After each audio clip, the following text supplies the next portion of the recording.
नमस्कार, सांकेतिक भाषा के इस विशेष बुलेटिन में आप सभी का स्वागत है। मैं हूं ऋतु वर्मा, मेरे साथ हैं एचआई एंकर बीना सिंह। खबरों की शुरुआत करें उससे पहले नजर डालेंगे हेडलाइंस पर। राष्ट्रपति द्रौपदी मुर्मू आज प्रदान करेंगी पद्म पुरस्कार। अपने क्षेत्र में उत्कृष्ट कार्य करने वालों को किया जाएगा सम्मानित।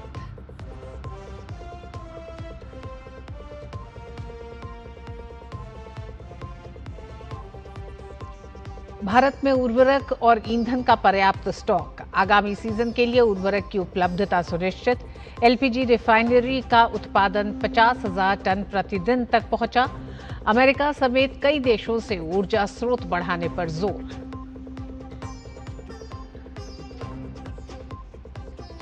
असम विधानसभा में पेश हुआ ऐतिहासिक यूसीसी विधेयक। 27 मई को होगी महाचर्चा। बिल में बहुविवाह पर रोक का प्रावधान। जनजातीय समुदायों को मिलेगी छूट।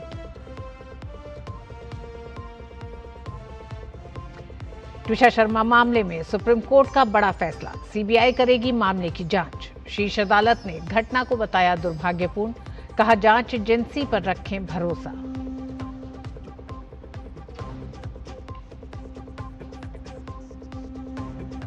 पश्चिम बंगाल में अवैध प्रवासियों के खिलाफ एक्शन मोड में सरकार। 24 घंटे के भीतर हिरासत केंद्र सक्रिय।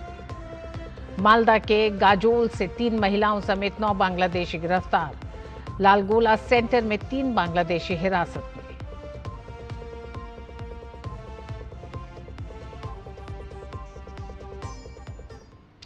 राष्ट्रपति द्रौपदी मुर्मू अब से कुछ देर बाद राष्ट्रपति भवन के गणतंत्र मंडप में आयोजित वर्ष 2026 के पहले नागरिक अलंकरण समारोह में 66 पद्म पुरस्कार प्रदान करेंगी।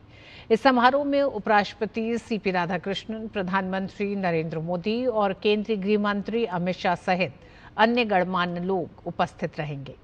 इस दौरान राष्ट्रपति 2 पद्म विभूषण, 6 पद्म भूषण और 58 पद्मश्री पुरस्कार प्रदान करेंगी।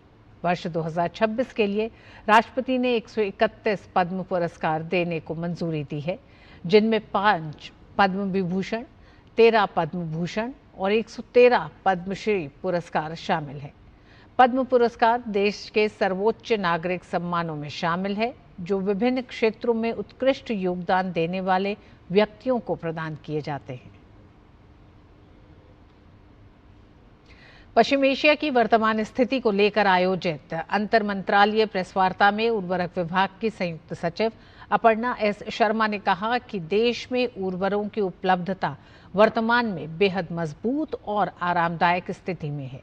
उन्होंने बताया कि इस वर्ष के लिए 390.54 लाख मीट्रिक टन के आकलन के मुकाबले वर्तमान में देश में स्टॉक 201.2 LMT है, जो 51% से अधिक है और सामान्य स्तर यानी 33% से काफी ऊपर है।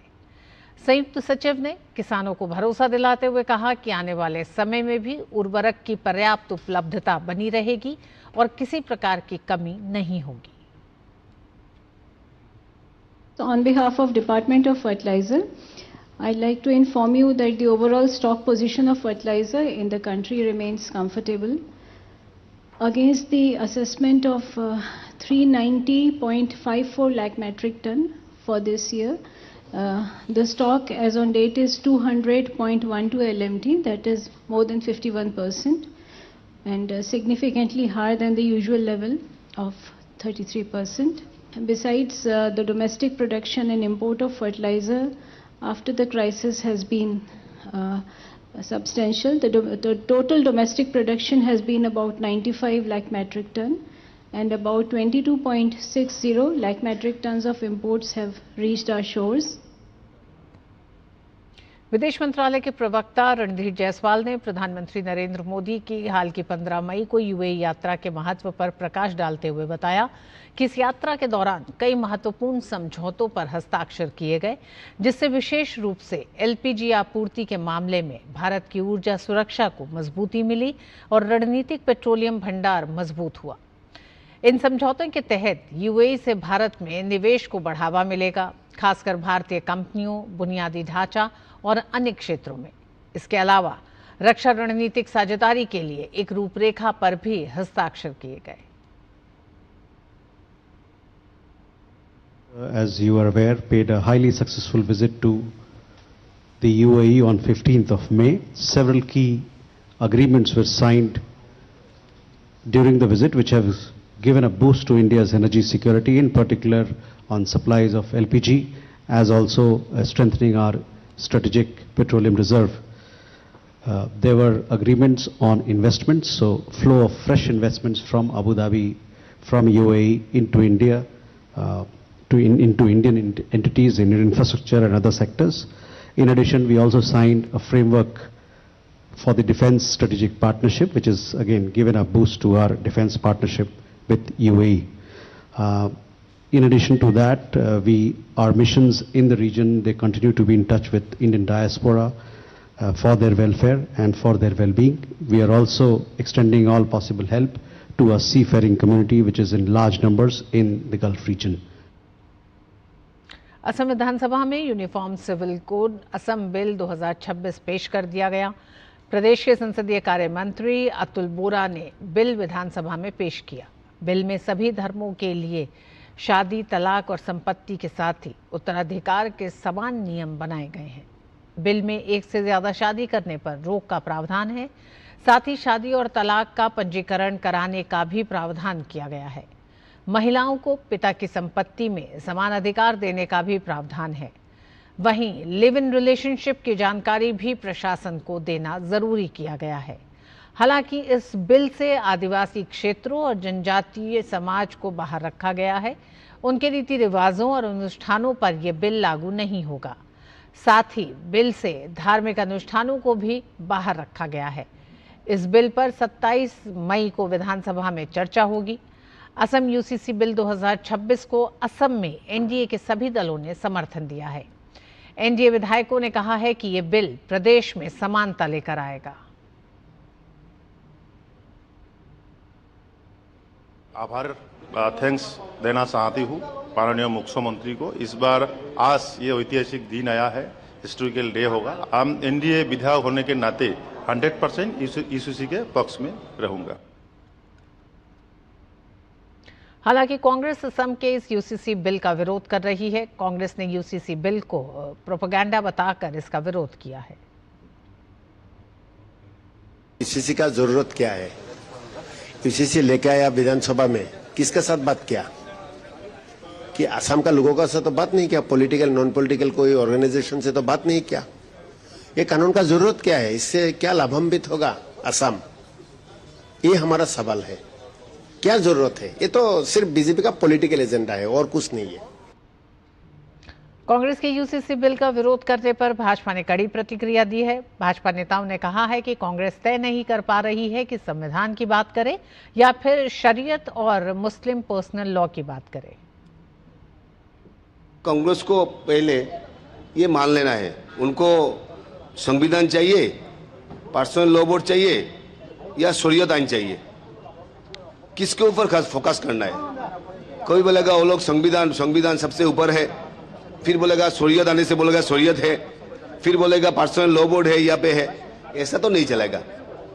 अगर संविधान है तो संविधान को मानना पड़ेगा। संविधान में प्रोविजन है 44 में, जो स्टेट सब्जेक्ट है, ये स्टेट ये यूसीसी ये कर सकता है, यूसीसी को लागू कर सकता है।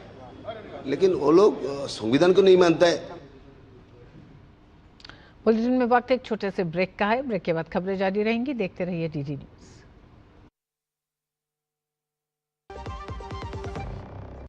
जब धरती चीर कर निकलता है लोहे का पत्थर और मिलता है मोंगिया के जोश से, फिर तपता है, पिघलता है और बनता है फौलाद। अब होता है सरिया सारी खूबियों के साथ। मोंगिया स्टील, मजबूत देश का मजबूत सरिया। अरे निखिल कहाँ चला गया? इधर ही था। लो आ गया। वहाँ क्यों बैठा था निखिल? बैंक अकाउंट ओपन करने। यहाँ? बिल्कुल। अब कहीं भी कभी भी वीडियो कॉल के जरिए आप अपने जरूरी सरकारी डॉक्यूमेंट के साथ बैंक अकाउंट ओपन कर सकते हैं। Thank you. है ना आसान? आरबीआई कहता है जानकार बनिए, सतर्क रहिए।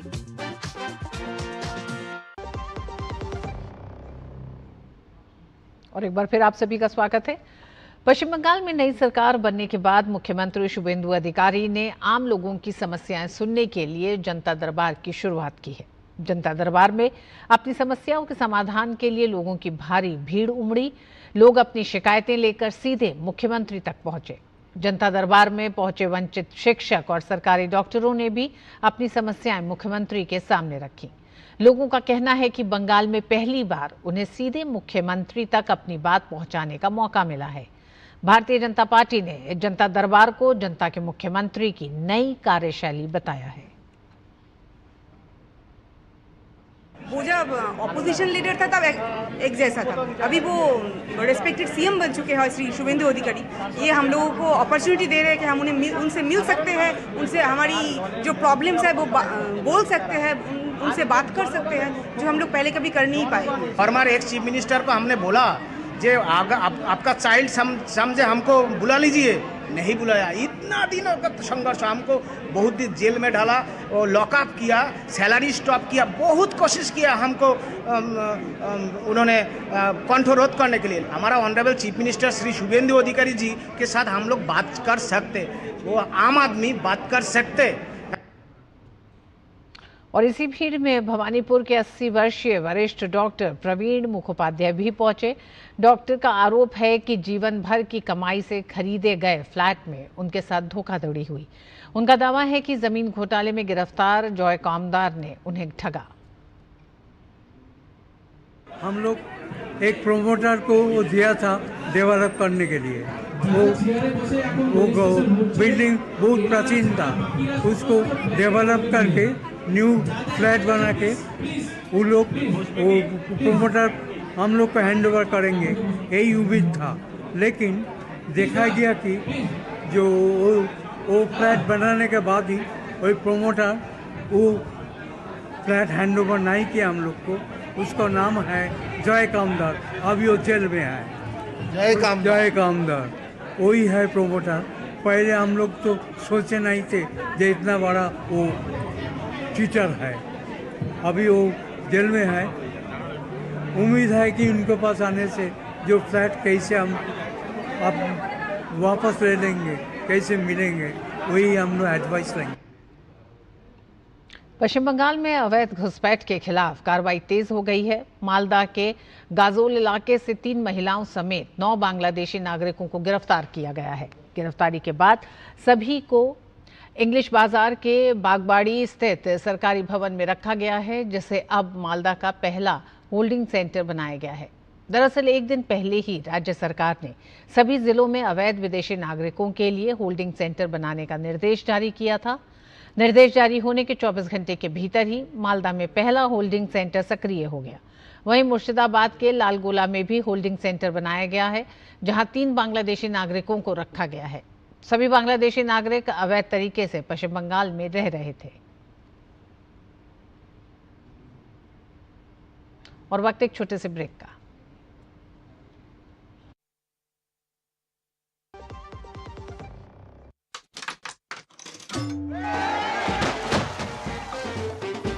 बस 2,000 इधर स्कोर करेगा तो इतना सा इनाम जीतेगा, और पैसा बाजार पर क्रेडिट स्कोर देखेगा तो 1 लाख तक जीतेगा। पैसा बाजार क्रेडिट प्रीमियर, क्रेडिट स्कोर देखो और 1 लाख तक जीतो।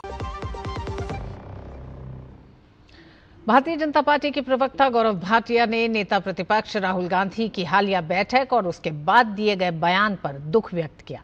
उन्होंने कहा कि वैश्विक संकट के बीच जब कई देशों की अर्थव्यवस्था कमजोर हो गई है, तब प्रधानमंत्री नरेंद्र मोदी के नेतृत्व में भारत पिछले 85 दिनों में इस चुनौती का मजबूती से सामना कर रहा है।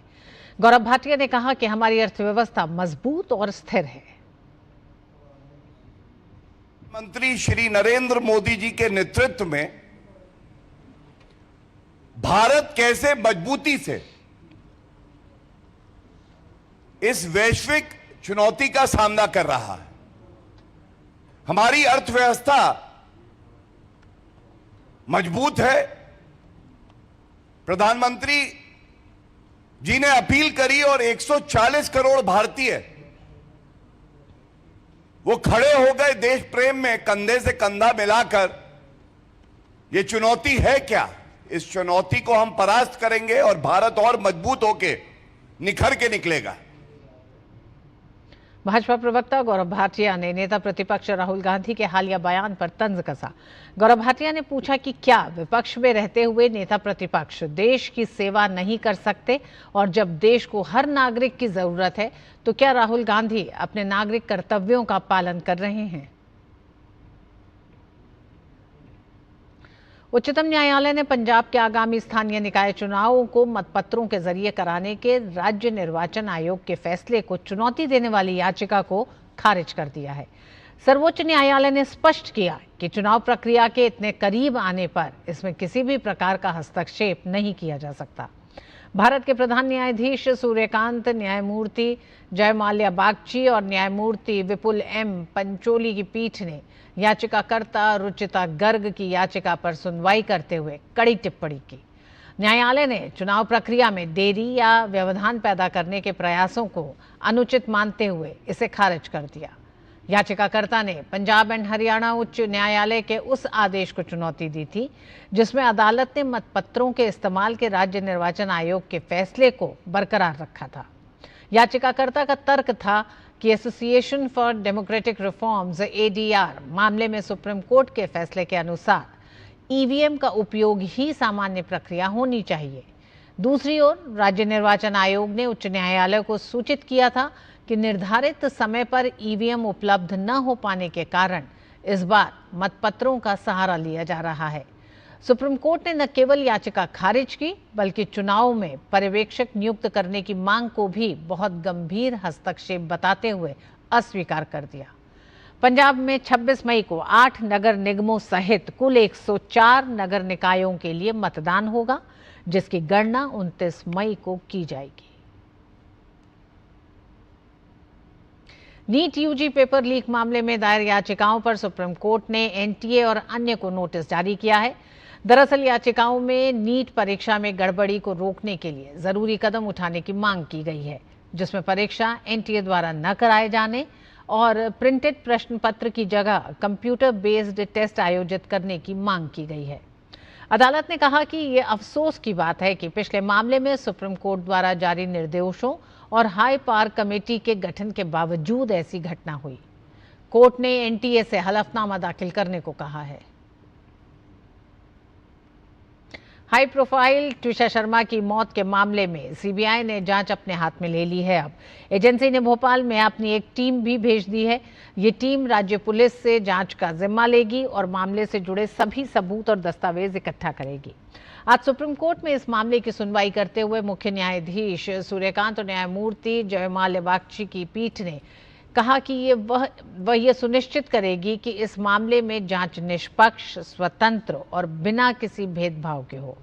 सुनवाई के दौरान सुप्रीम कोर्ट ने कहा कि हमने स्वतः संज्ञान लेकर सुनवाई का फैसला इसलिए किया क्योंकि समाज में ऐसा संदेश देने की कोशिश की जा रही थी कि मामले में एक आरोपी के जुडिशरी से जुड़े होने के कारण कार्रवाई नहीं हो रही है।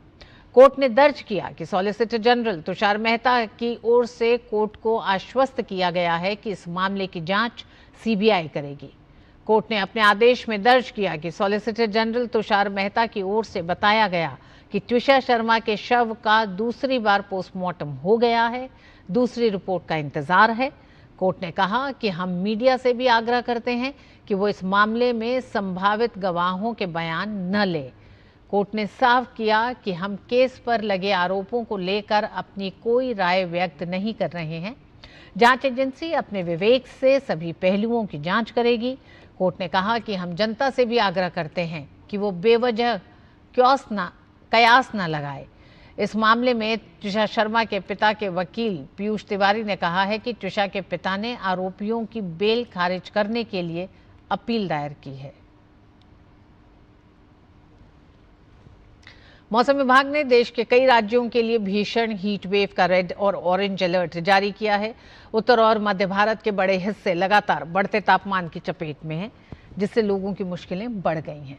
महाराष्ट्र के ब्रह्मपुरी में देश का सबसे अधिक तापमान रहा 47.2 डिग्री सेल्सियस।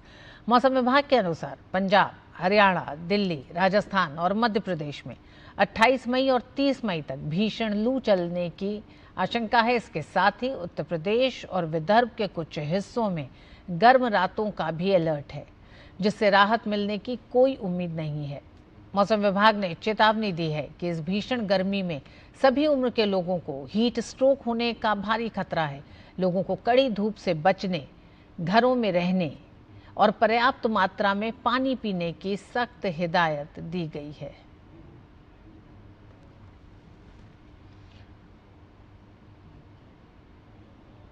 लगातार चढ़ते पारे और हीट वेव से पूरा उत्तर भारत और देश के तमाम हिस्से प्रभावित है। तापमान लगातार 40 डिग्री के पार बना हुआ है, जिसके अभी 3 दिनों तक ऐसे ही बने रहने के आसार हैं। हालांकि पश्चिमी विक्षोभ के चलते मई महीने के अंत में 1-2 दिन की राहत मिल सकती है, ये कहना है मौसम वैज्ञानिक अखिल श्रीवास्तव का। उनसे बात की हमारे संवाददाता मोहित शुक्ला ने। डॉक्टर अखिल श्रीवास्तव हमारे साथ हैं। राहत कब तक मिलेगी, क्योंकि लगातार 3-4 दिन ये बहुत ही ज़्यादा गर्मी और उमस से भरे हुए हैं? देखिए, अभी जो कंडीशंस चल रही हैं, हीट वेव कंडीशंस कई जगहों पर नॉर्थ वेस्ट इंडिया में, साथ साथ सेंट्रल इंडिया में और साउथ पेनिनसुला इंडिया का जो नॉर्दर्न पार्ट्स है वहाँ पर रियलाइज़ हो रही हैं। अभी हमारा अनुमान यही है कि एक पश्चिमी विक्षोभ यानी वेस्टर्न डिस्टर्बेंस जो है वो 28 तारीख से उत्तर पश्चिम भारत को प्रभावित करेगा। साथ साथ में ईस्टर्ली विंड्स का भी प्रभाव जो है उत्तर पश्चिम भारत देखने को मिल रहा है, जिसकी वजह से 28 तारीख के बाद में हमारा अनुमान ये है कि अधिकतम तापमान में गिरावट देखने को मिलेगी। Thunder storm activity, thunder shower activity. और आइए आपको सीधे लिए चलते हैं राष्ट्रपति भवन। पद्म पुरस्कारों के समारोह में रहा है।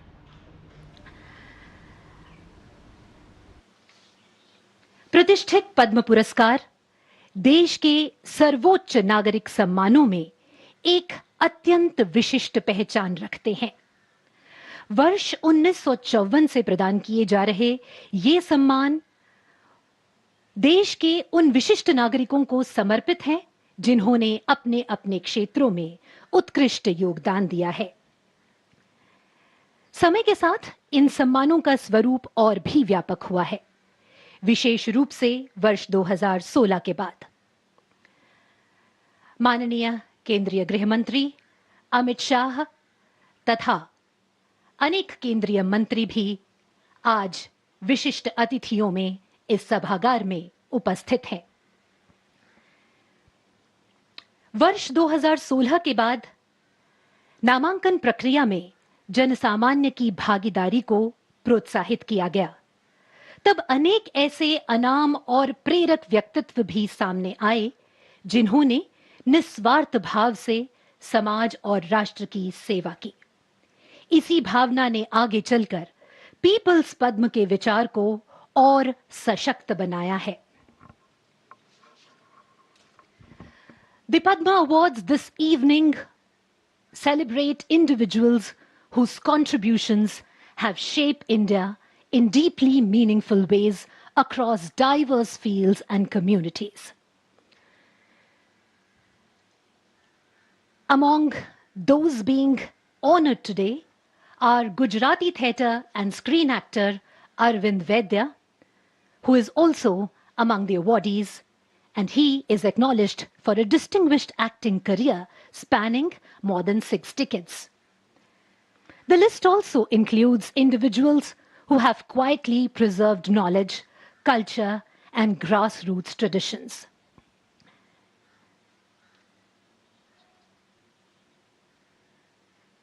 Padma Vibhushan is being awarded to Shri Dharmendra Singh Deol posthumously and Dr. N. Rajam for their contributions to the field of art.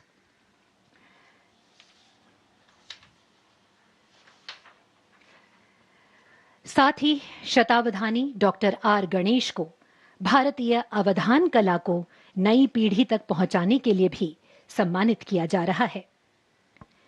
विज्ञान और अभियांत्रिकी के क्षेत्र में भारत में लिक्विड प्रोपल्शन तकनीक के अग्रदूत डॉक्टर ए.ई. मुथुनायगम और बासमती धान पर अग्रणी शोध करने के लिए डॉक्टर अशोक कुमार सिंह को भी आज सम्मानित किया जा रहा है।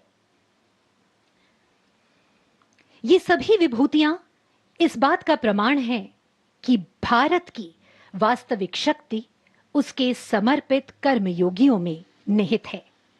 ये सभी विभूतियां इस बात का प्रमाण है कि भारत की शक्ति उसके कर्मजीवियों में है।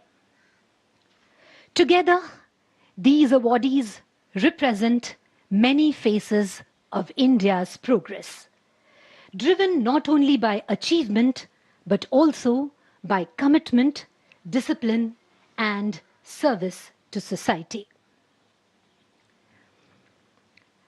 Veteran banker and financial visionary Uday Kotak ji is being honored for his contribution to India's modern financial and banking landscape. Among those being honored today is also Shri Bhagat Singh Koshyari, widely known as Bhagat Da in Uttarakhand. The Padma Awards this evening celebrates individuals whose contributions have shaped India.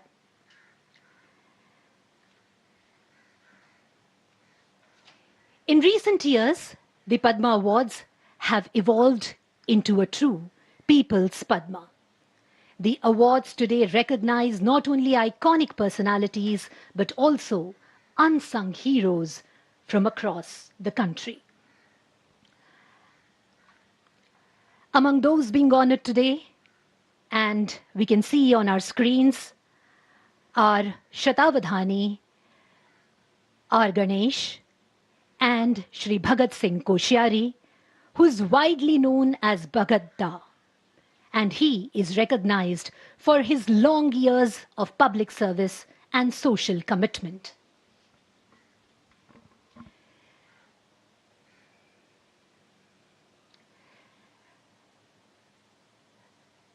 This evening is also a reminder that the strength of India lies not only in its institutions, but in the extraordinary individuals who quietly shape the nation every single day.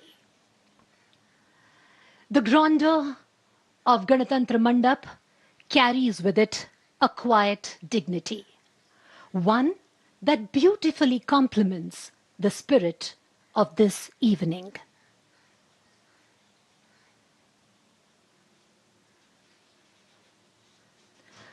Arrival of Honorable Prime Minister Shri Narendra Modi ji.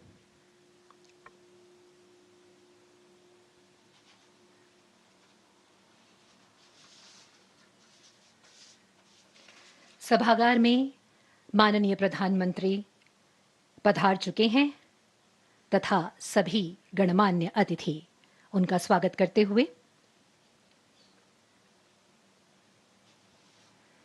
India has always been a civilization that reveres knowledge, creativity, service, and sacrifice. The Padma Awards reflect that timeless national ethos. Some of the personalities being honored today may not have sought recognition, yet their work has transformed countless lives. And there is a palpable sense of pride and emotion inside the hall as the nation prepares to honor its distinguished citizens.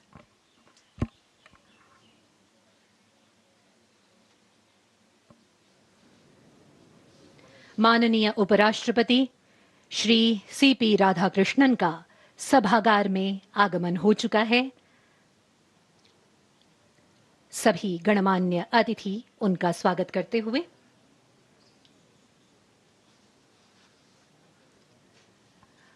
For many families present here today, this is not merely a ceremonial occasion, but the culmination of years of sacrifice, perseverance, and unwavering commitment.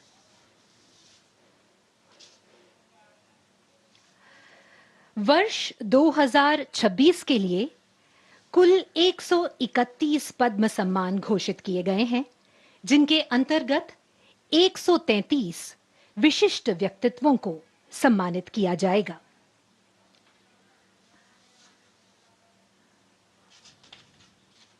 आज पद्म पुरस्कार 2026 के प्रथम समारोह में कुल 66 पद्म सम्मान प्रदान किए जाएंगे, जिनमें 2 पद्म विभूषण, 6 पद्म भूषण और 58 पद्मश्री सम्मान शामिल हैं।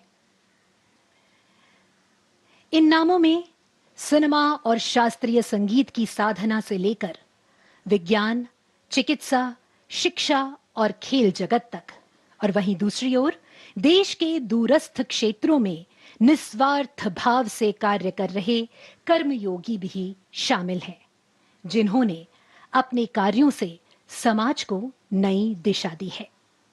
और यही भारत की सबसे बड़ी शक्ति भी है, उसकी विविधता। भाषाएं अलग, परंपराएं अलग, कार्य क्षेत्र अलग, लेकिन उद्देश्य एक, राष्ट्र निर्माण। और आज का यह समारोह उसी भारत की एक जीवंत तस्वीर प्रस्तुत करता है। इस समय गणतंत्र मंडप का वातावरण अत्यंत गरिमामय और भावपूर्ण है।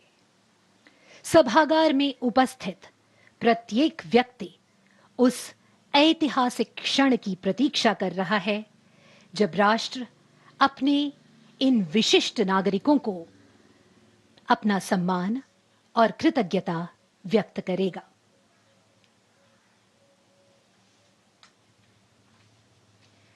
The evolution of the Padma Awards since 2016 into a more participative and people-driven process has brought many inspiring grassroots stories into the national spotlight.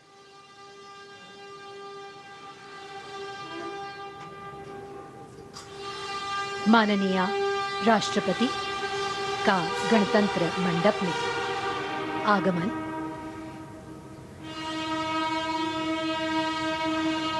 यह वह चिर प्रतीक्षित क्षण जिसका सभी प्रतीक्षा में थे।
माननीय राष्ट्रपति महोदय, आपकी आज्ञा हो तो पद्म पुरस्कार 2026 के अलंकरण समारोह की कार्रवाई आरंभ की जाए।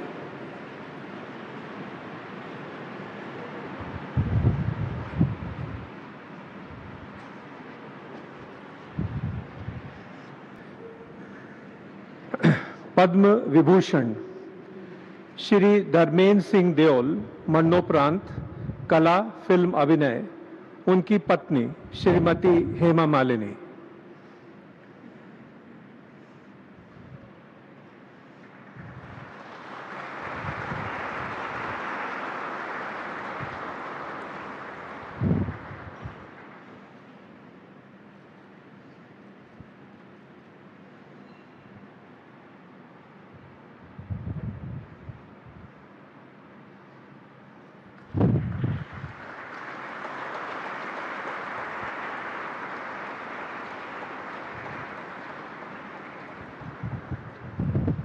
डॉक्टर श्रीमती एन राजम, कला वायलिन।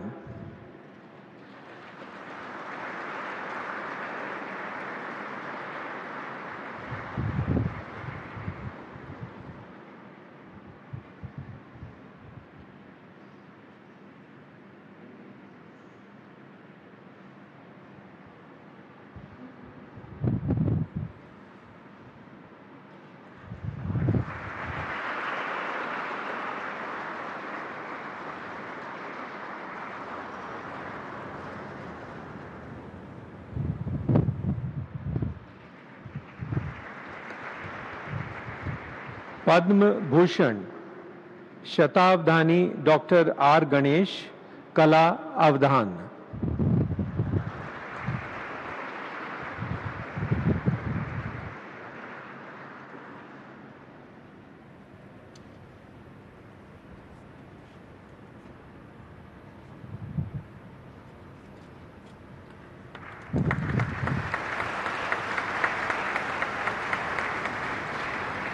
श्री भगत सिंह कोश्यारी, लोक कार्य।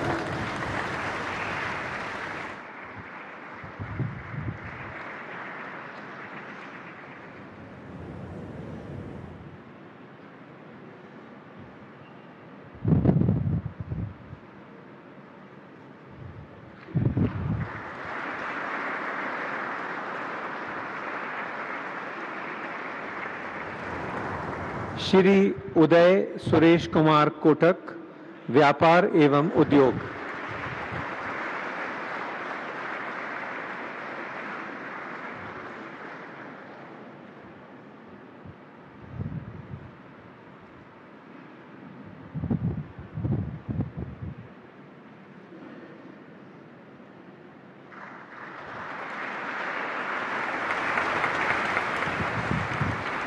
प्रोफेसर विजय कुमार मल्होत्रा, मरणोपरांत, लोक कार्य, उनके पुत्र श्री अजय कुमार मल्होत्रा।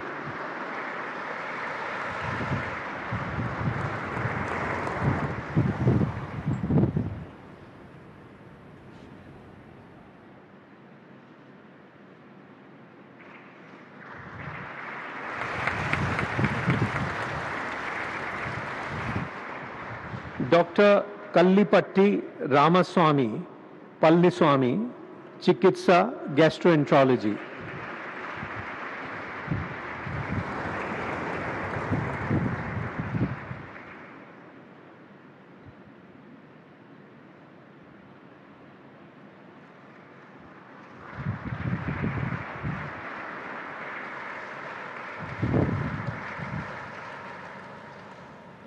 श्री पीयूष पांडे, मरणोपरांत, कला विज्ञापन, उनकी पत्नी श्रीमती नीता जोशी।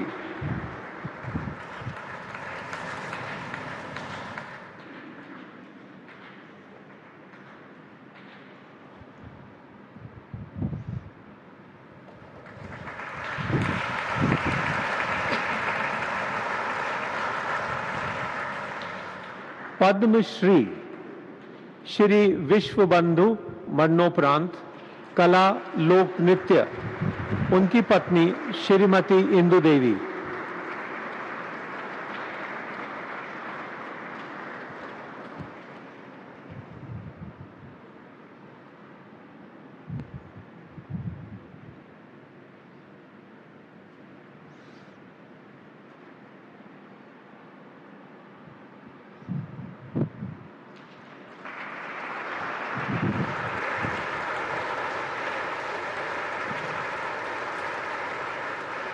श्री भरत सिंह भारती, कला लोक गायन।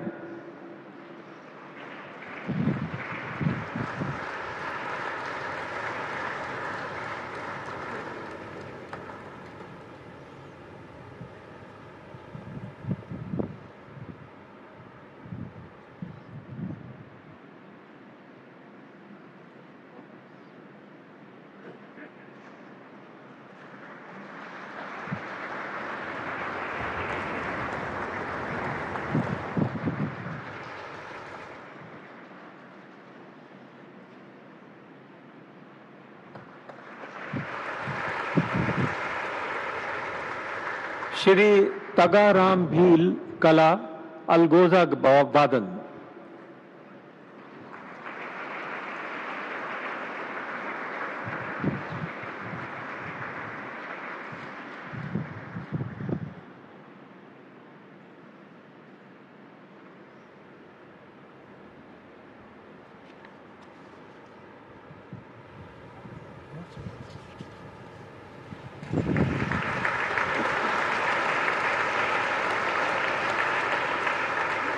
सुश्री हरमनप्रीत कौर भुल्लर, खेल क्रिकेट।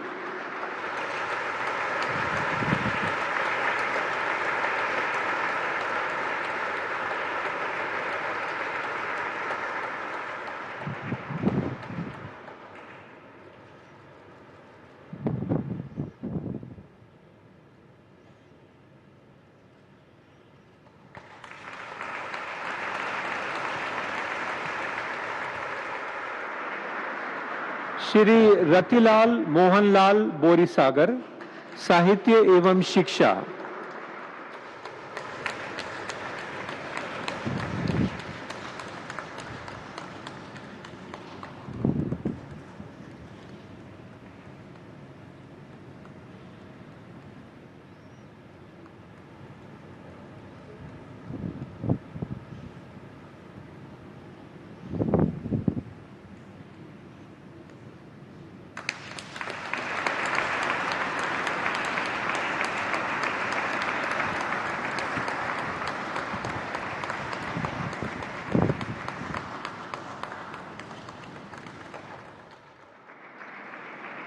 श्री कुमार बोस, कला तबला।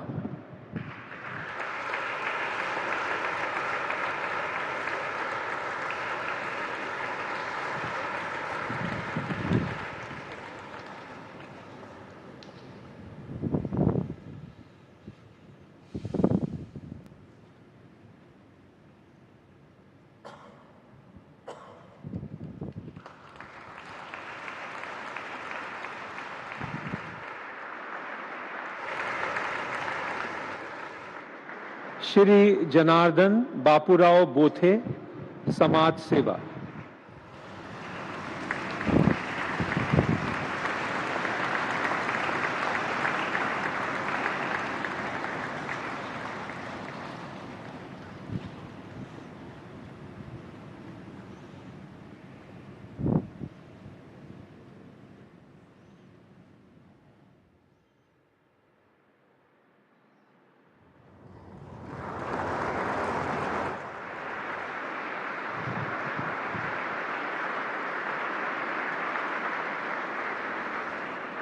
स्वामी ब्रह्मदेव, समाज सेवा।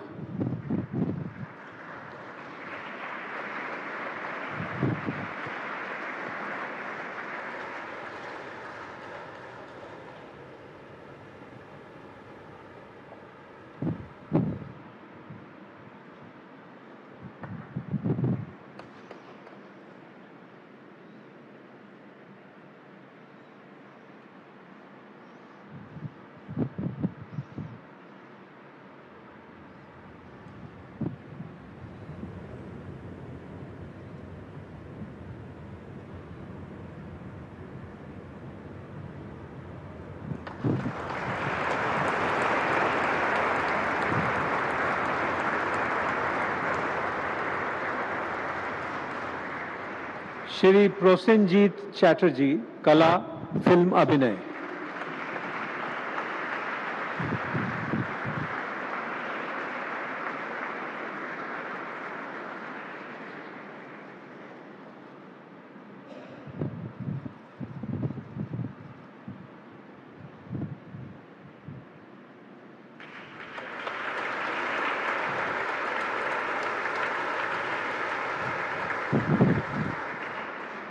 श्रीमती देवकी अम्मा जी, समाज सेवा।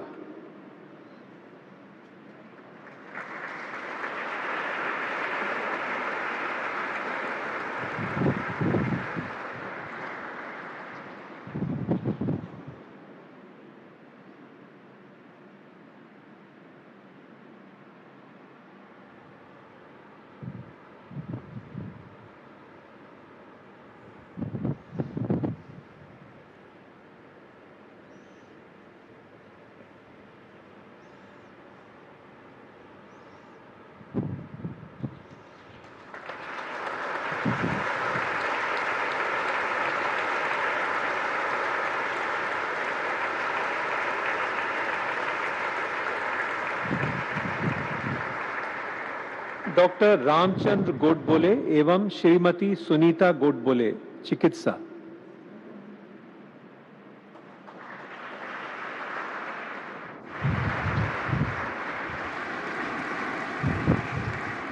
डॉक्टर रामचंद्र गोडबोले।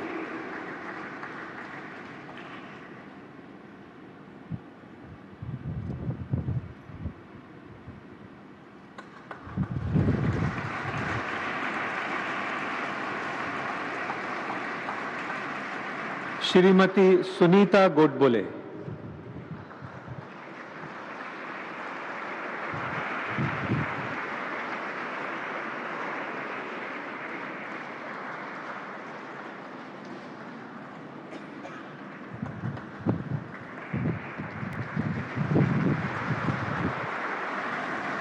श्री तेची गुबिन, समाज सेवा।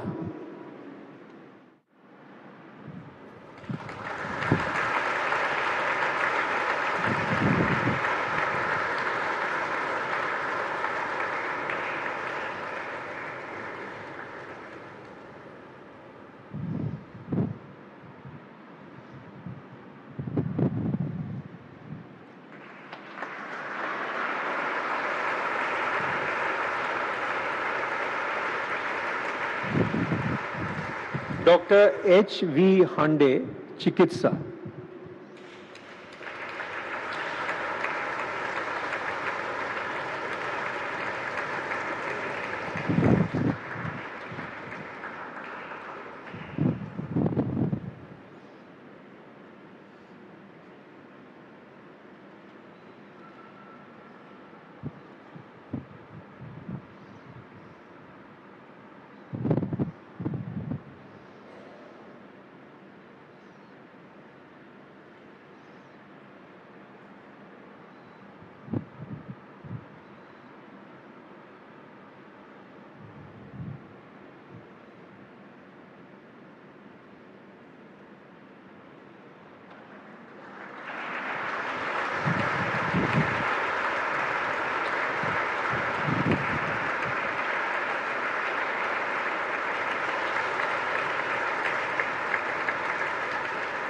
श्री गफरुद्दीन मेवाती जोगी, कला, भापंग वादन।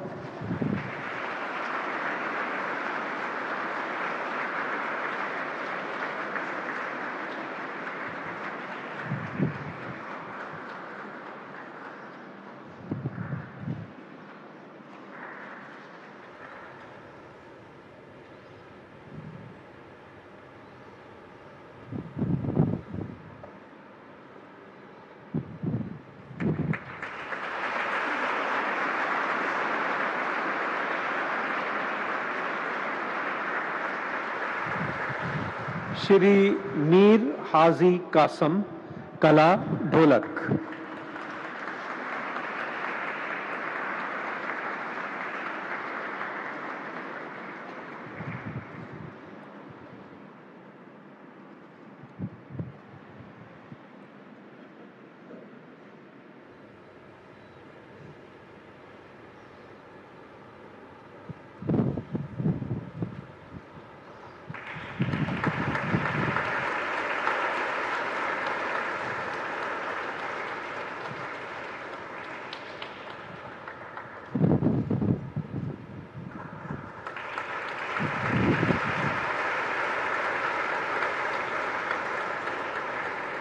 श्री रघुवीर खेड़कर, कला theatre.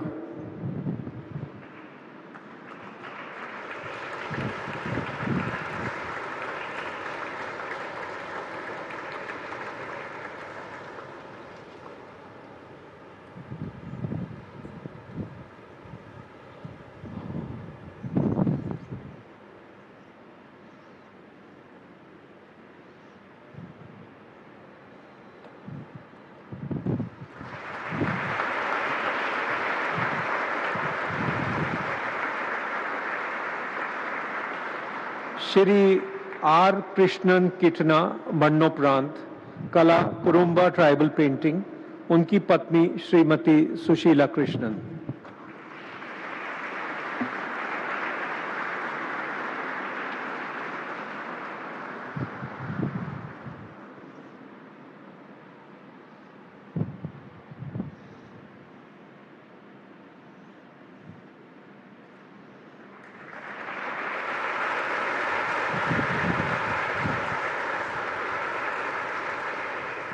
Professor doctor Lars Christian Koch, कला म्यूजिकोलॉजी।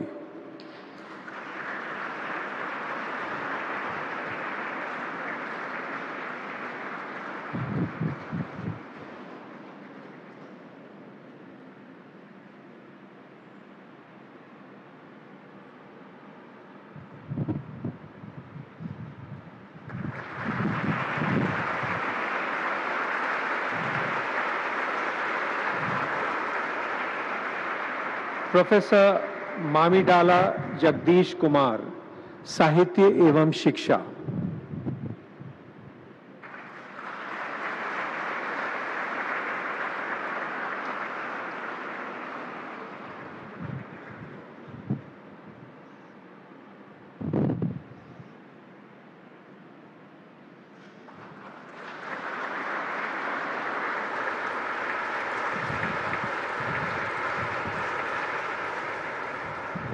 श्री प्रवीण कुमार, खेल एथलेटिक्स दिव्यांग।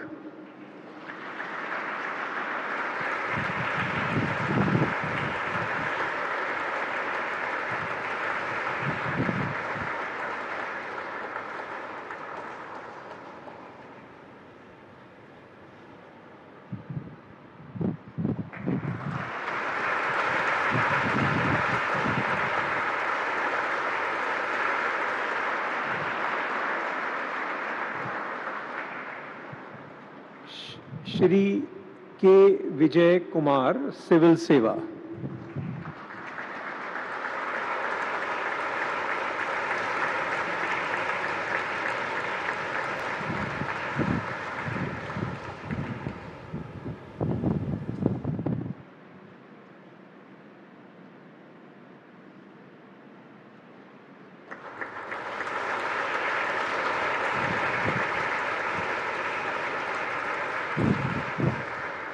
श्री श्रीरंग देवबा लाड़, दादा लाड़, कृषि।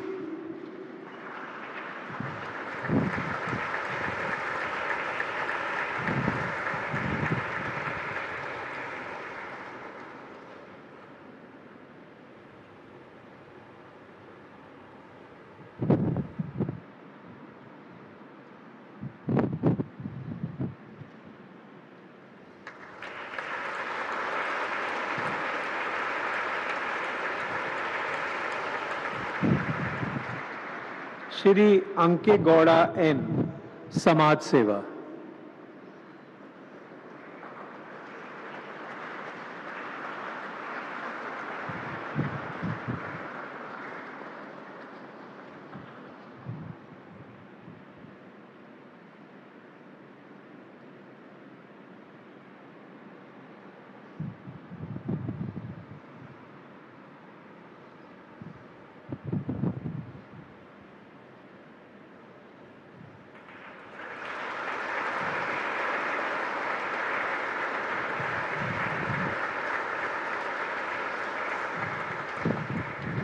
प्रोफेसर डॉक्टर सरोज मंडल, चिकित्सा कार्डियोलॉजी।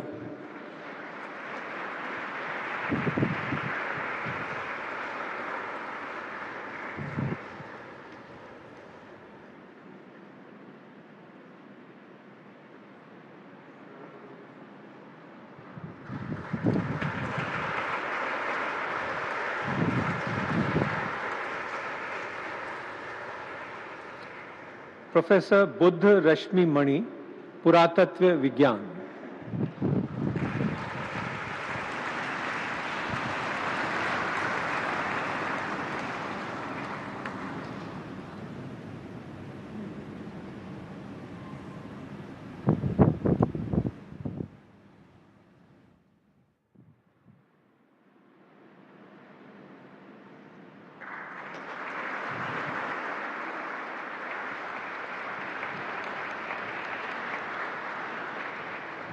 श्री नीलेश विनोद चंद्र मांडलेवाला, समाज सेवा।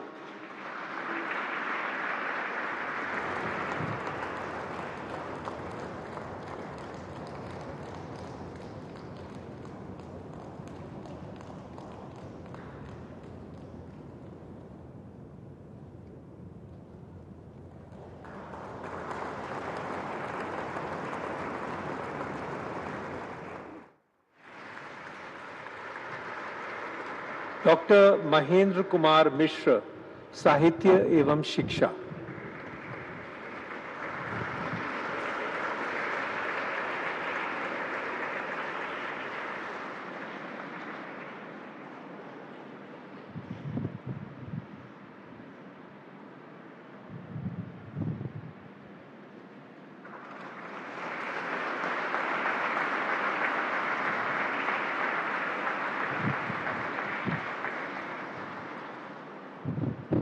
श्रीमती तृप्ति मुखर्जी, कला, कंथा एम्ब्रॉयडरी।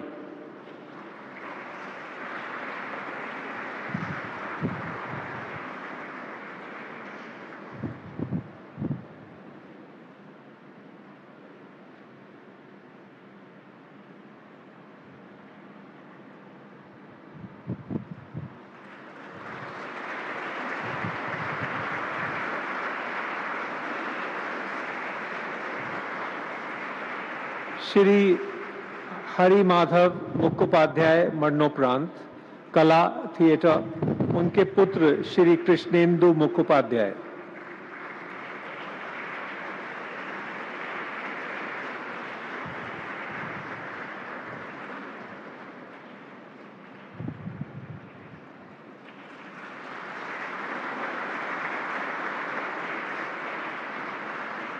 श्री सत्यनारायण नंदलाल नुवाल, व्यापार एवं उद्योग।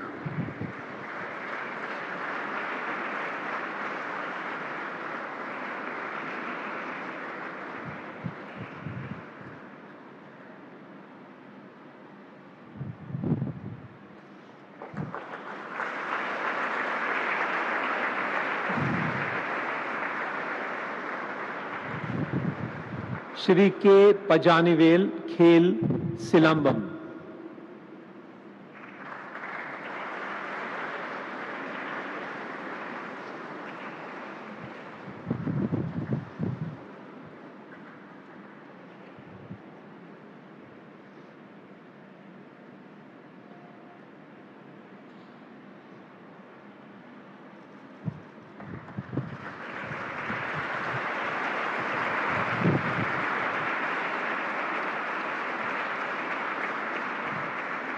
श्री धार्मिक लाल चुनीलाल पांड्या, कला, मान आख्यान।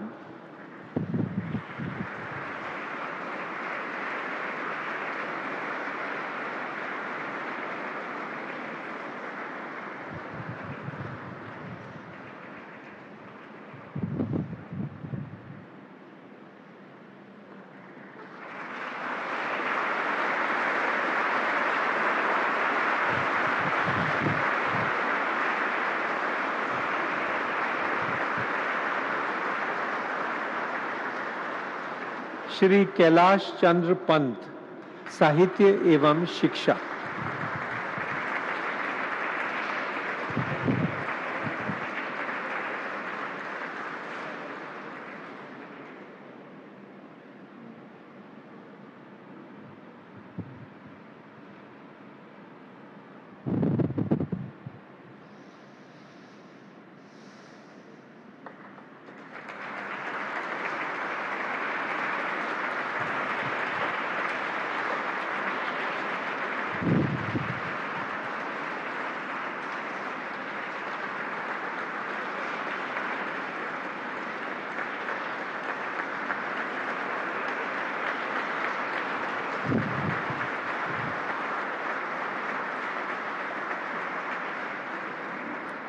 श्री गरिमेल्ला बालकृष्ण प्रसाद मरणोपरांत कला गायन, उनके पुत्र श्री गरिमेला अनिला कुमार।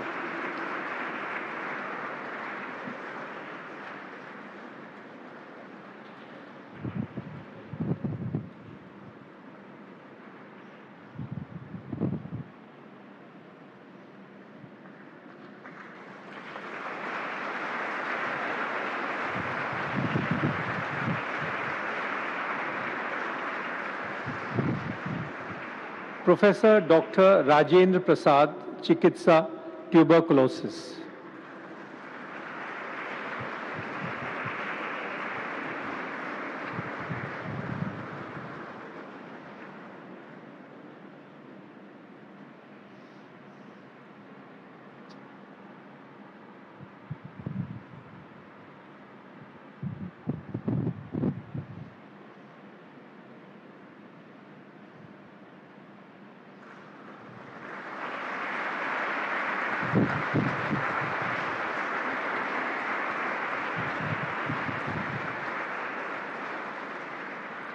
डॉक्टर गुंडुरु वेंकट राव, चिकित्सा, गैस्ट्रोएंट्रोलॉजी।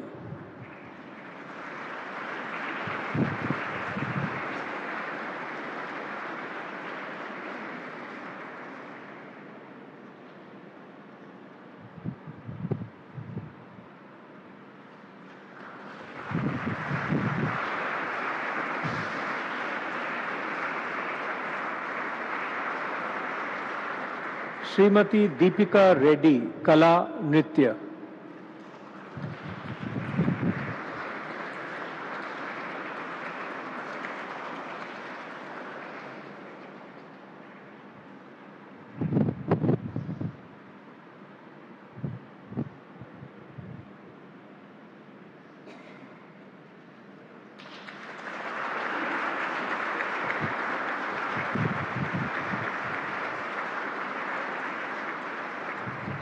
डॉक्टर पलकोंडा विजय आनंद रेड्डी, चिकित्सा, ऑन्कोलॉजी।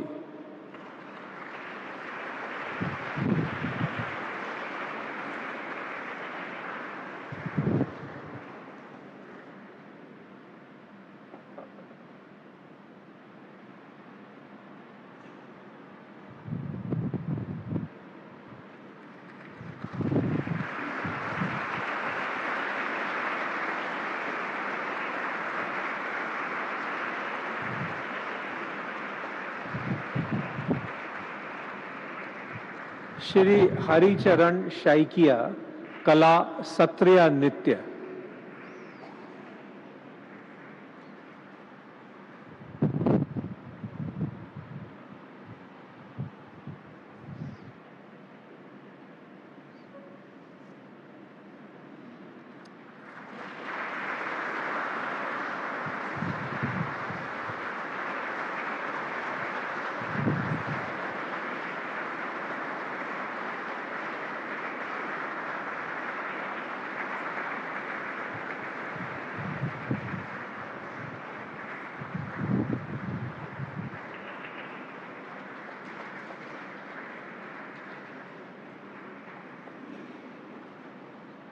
प्रोफेसर वेम्पटी कुटुंब शास्त्री, साहित्य एवं शिक्षा।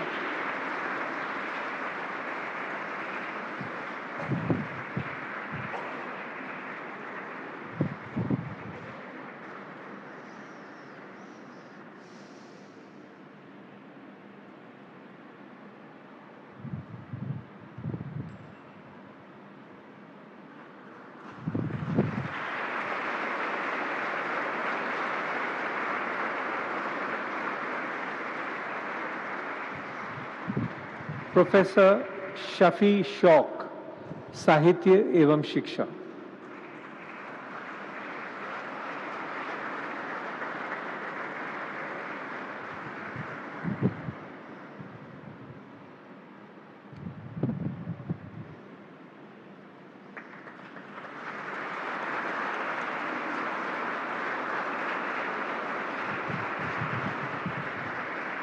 श्री बलदेव सिंह, खेल, hockey coach.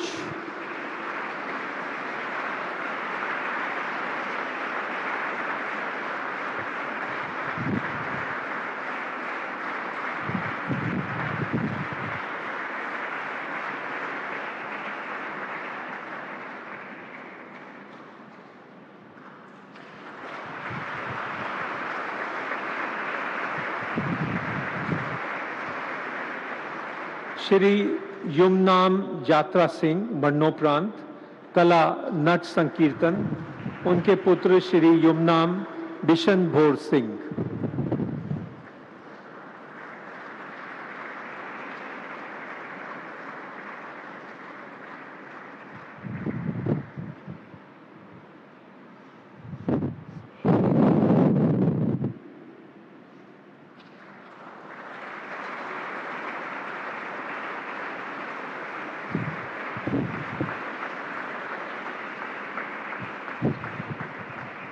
Doctor Ashok Kumar Singh, विज्ञान एवं engineering.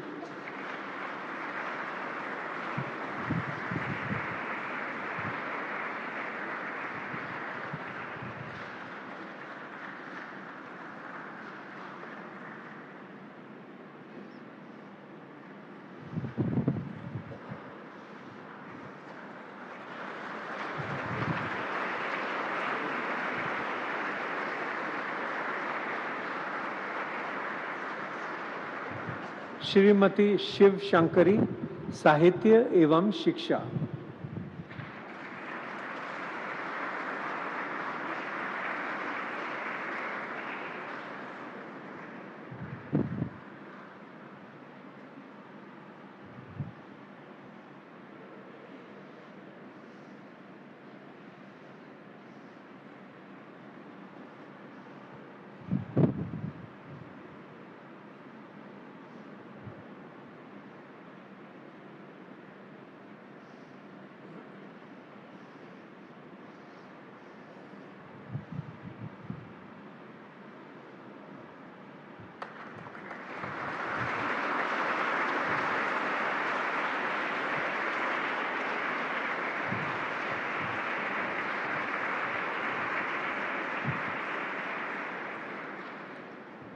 Doctor R Sridhar, community radio.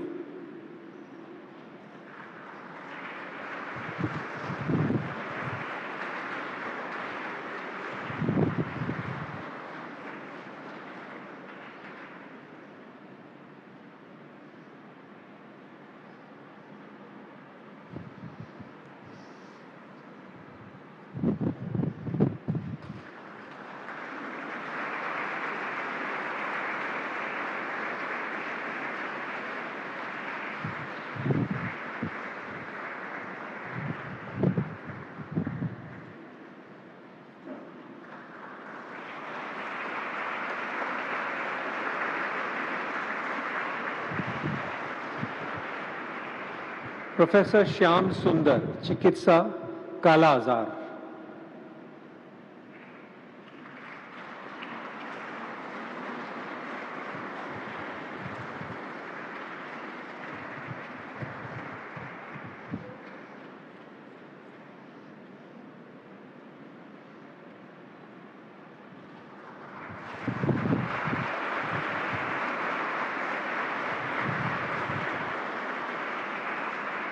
Doctor S G सुशीलम्मा, समाज सेवा।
श्री एन स्वामीनाथन, कला भक्ति संगीत।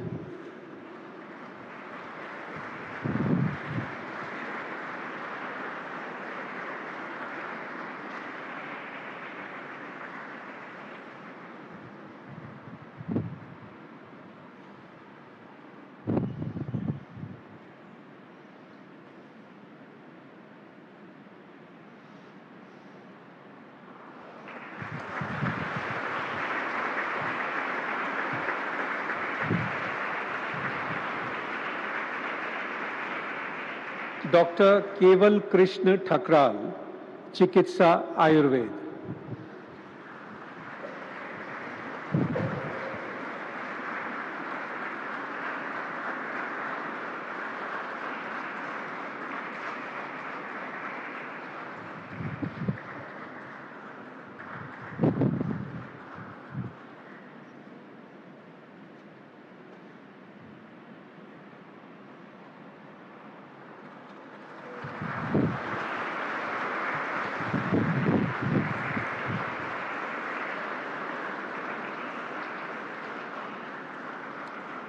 डॉक्टर गोपाल जी त्रिवेदी, मरणोपरांत, विज्ञान एवं इंजीनियरिंग, उनके पुत्र श्री रमन कुमार त्रिवेदी।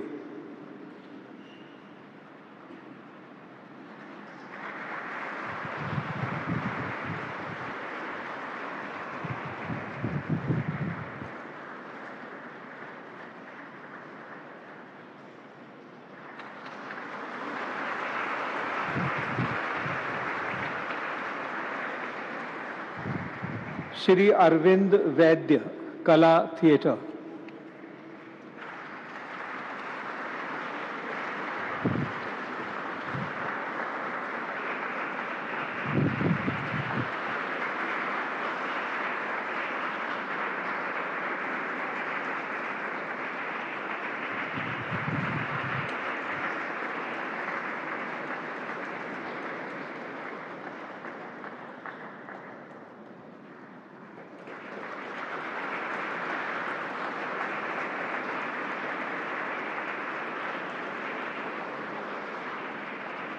प्रोफेसर जुजर वासी, विज्ञान एवं इंजीनियरिंग।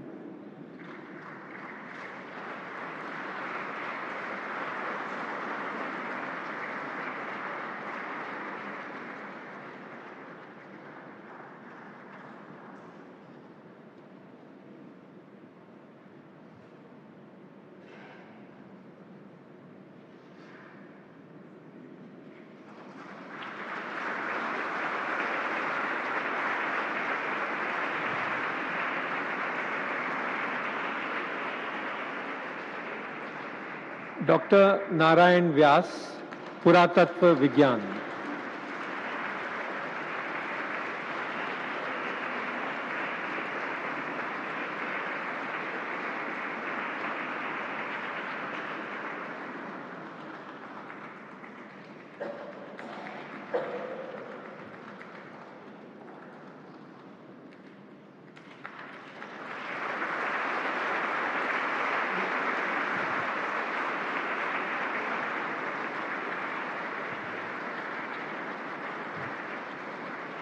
प्रोफेसर गंभीर सिंह योंजन, साहित्य एवं शिक्षा।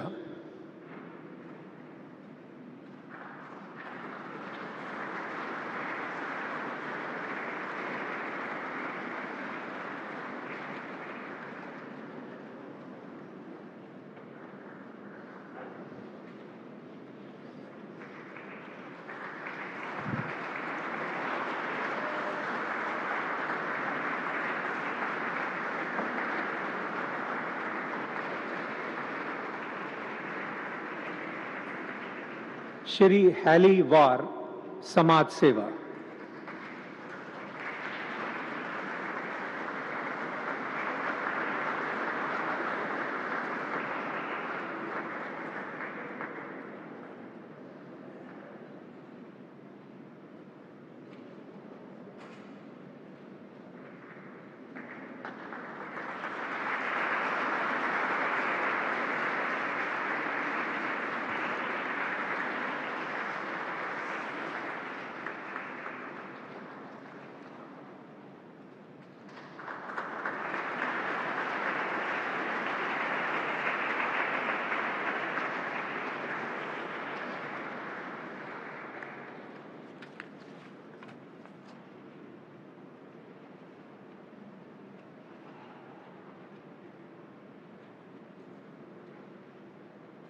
माननीय राष्ट्रपति महोदय, आपकी आज्ञा हो तो समारोह की कार्रवाई समाप्त की जाए।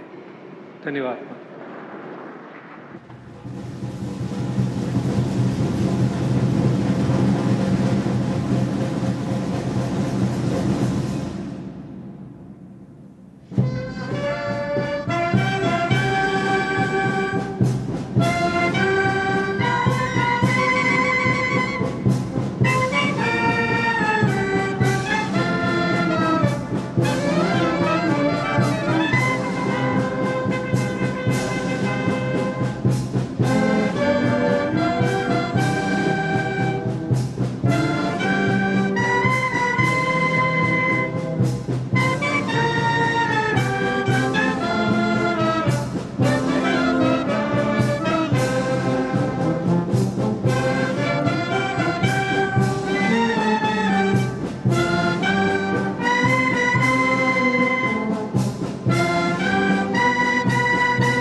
आप सीधा प्रसारण देख रहे थे। राष्ट्रपति द्रौपदी मुर्मू ने राष्ट्रपति भवन के गणतंत्र मंडपम में वर्ष 2026 के पहले नागरिक अलंकरण पुरस्कार में 66 पद्म पुरस्कार प्रदान किए।